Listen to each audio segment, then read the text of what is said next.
who happened to pass that way. This fellow came from Jamaica with intent to land at Gracias a Dios, and from thence to enter the river with his canoes, and take the city of Carthagena. These two crews of pirates being now joined, were infinitely glad at the presence and society of one another: those, because they found themselves delivered from their miseries, poverty, and necessities, wherein they had lived 10 entire months: these, because they were now considerably strengthened, to effect with greater satisfaction their designs. Hereupon, as soon as they were arrived at Gracias a Dios, they all put themselves into canoes, and entered the river, being 500 men, leaving only 5 or 6 persons in each ship to keep them.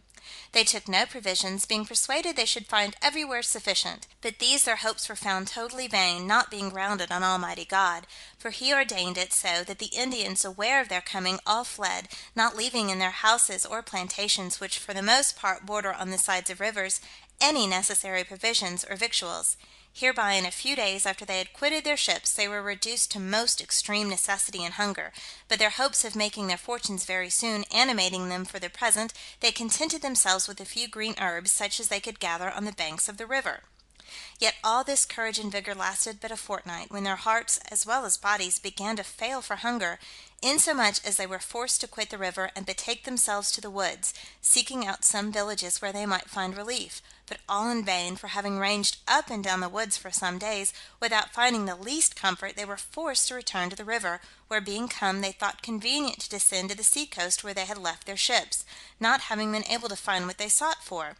In this laborious journey they were reduced to such extremity, that many of them devoured their own shoes, the sheaths of their swords, knives, and other such things, being almost ravenous, and eager to meet some Indians, intending to sacrifice them to their teeth. At last they arrived at the sea coast, where they found some comfort and relief to their former miseries, and also means to seek more. Yet the greatest part perished through faintness and other diseases contracted by hunger, which also caused the remaining part to disperse, till at last by degrees many or most of them fell into the same pit that Lolonois did, of whom and of whose companions, having given a compendious narrative, I shall continue with the actions and exploits of Captain Henry Morgan, who may deservedly be called the second Lolonois, not being unlike or inferior to him, either in achievements against the Spaniards or in robberies of many innocent people.